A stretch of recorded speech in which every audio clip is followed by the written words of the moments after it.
Kita mulai dengan pengertian dulu. Pengertian. Audit lapangan ini banyak istilah yang digunakan oleh banyak orang. Ada yang menyatakan audit kinerja.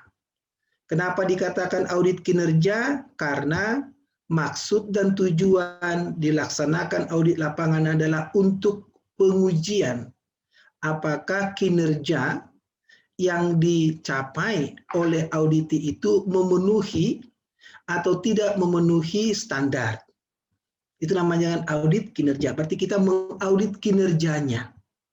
Kalau kita bicara mengaudit di kinerjanya, maka sebetulnya bukan hanya kinerja dalam pemenuhan sasaran, juga kinerja dia terkait dengan pedoman atau prosedur, mengaudit dia terkait dengan bukti apa yang sudah dia lakukan. Pada prinsipnya kita menanyakan 3 hal yang sudah kita susun dalam checklist kita. Visitasi. Kenapa orang menyebutnya visitasi? Karena kita visit. Artinya apa? Kita mengunjungi si auditinya. Mengunjungi si auditinya. Hanya pada kondisi saat ini kita mengunjungi si auditi itu bukan on-site tapi adalah online. Itu Bapak Ibu ya. Tetapi Ibu Bapak akan bertemu dengan si auditinya. Kalau tadi audit dokumen Ibu Bapak tidak bertemu dengan auditinya. Tapi kalau ini adalah Ibu Bapak menemui si auditinya. Ada juga menyebut audit lapangan, ya sama tidak audit lapangan. Karena bahkan audit lapangan, Ibu Bapak harus menemui si auditinya, di mana si auditi itu melaksanakan pekerjaannya sehari-hari. Kemudian Ibu Bapak melihat lingkungan, environment yang ada di sekitar si auditinya. Jadi ke lapangan. Sekali lagi, oleh karena kita melakukan online audit pada pelatihan ini, maka nanti tentunya kalau boleh sebetulnya adalah si auditi itu Ibu Bapak audit di ruang di mana dia bekerja. Tapi oleh karena pada kondisi saat ini tidak memungkinkan si auditinya datang ke kampus kita karena masa pemberlakuan PPKM darurat, maka kita mengaudit di mana dia sekarang berada. Itu Ibu Bapak ya. Oleh karena itu nanti harapan kita adalah ketika Ibu Bapak mengaudit, si audit itu mohon nanti on kamera ya, kameranya harus aktif. Nah, itu pengertian secara umum. Tujuan sekarang. Apa sih tujuan kita melaksanakan audit lapangan?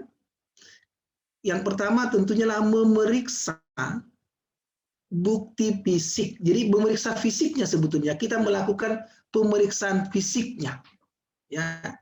Apakah standar yang menjadi tanggung jawab si auditi itu ya, itu telah dipenuhi atau tidak? Telah dipenuhi atau tidak? Jadi seperti yang tadi kita lihat ya di bagian yang kelima, di dalam dokumen standar kan ada pernyataan isi standar.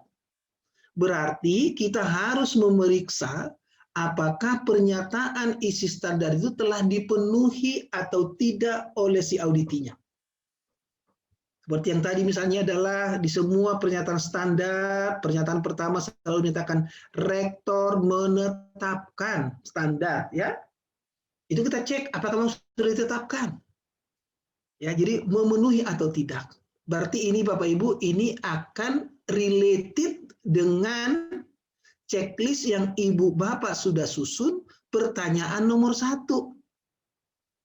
Apakah sudah memenuhi atau tidak? Apakah sudah ada atau tidak? Apakah sudah dilaksanakan atau tidak? Itu Bapak ya nomor 1 tujuannya. Yang kedua Ibu Bapak adalah, Ibu Bapak nanti harus memeriksa apakah standar yang sudah ditetapkan itu dilaksanakan sesuai dengan prosedur yang ada atau tidak. Oleh karena itu tadi Ibu Bapak di dalam checklist kita tanyakan, apakah sudah ada pedoman? Apakah sudah ada prosedur yang telah disusun, telah ditetapkan sebagai pedoman melaksanakan standarnya? Itu perlu Bapak Ibu. Contoh yang tadi ada namanya standar kemahasiswaan. Di dalamnya ada namanya layanan mahasiswa. Apakah sudah ada pedoman layanan mahasiswa? Jikalau dalam layanan mahasiswa itu di instrumen akreditasi kita ada 8 layanan minimal, salah satu diantaranya misalnya layanan beasiswa, kita tanyakan apakah sudah ada pedoman pemberian beasiswa kepada mahasiswa kita.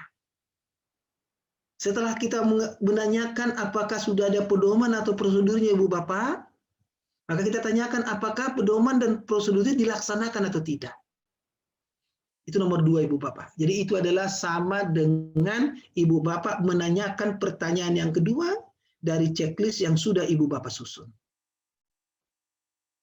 Yang ketiga, tujuan dari audit lapangan itulah memeriksa apakah si auditi itu bisa membuktikan apa yang sudah dia lakukan, apa yang sudah dia capai itu dengan bukti dokumen. Bukti dokumen apa? Dokumen bukti kerja. Seperti yang tadi sudah kita katakan, misalnya kalau kita katakan rektor menetapkan, jadi Bapak Ibu ini menanyakan yang di sisi sebelah kanan, jadi adalah di kolom 1, kolom 2, kolom 3, kolom 4, bukti dokumennya. Ibu Bapak tanyakan itu.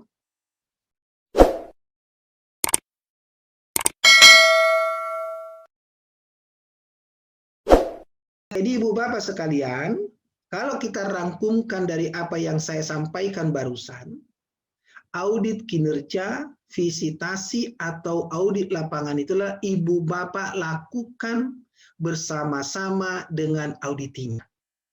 Jadi tidak boleh Bapak Ibu nanti satu saat Ibu Bapak melakukan AMI tapi auditinya tidak ada. Harus bertemu dengan auditinya. Boleh melalui tatap muka atau melalui tatap monitor. Kalau Bapak ingin mendapatkan informasi lebih jelas terkait dengan bagaimana melaksanakan AMI, ya, bagaimana penguatan SPMI, bagaimana mensinkronkan SPMI dengan SPME gitu ya. Monggo kita boleh diskusi. Silakan kontak, ada nomor phone saya di sana, ada email saya, ada Instagram. Ibu Bapak yang menonton YouTube ini jangan lupa supaya Ibu Bapak tidak tertinggal informasi.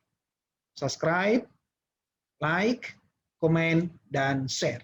Sampai ketemu di kesempatan yang lain, di mana saya akan membahas aspek-aspek lain yang ada di seputar penjaminan mutu dan juga pelaksanaan audit mutu internal. Selamat sore, sampai berjumpa di topik-topik berikutnya. Terima kasih.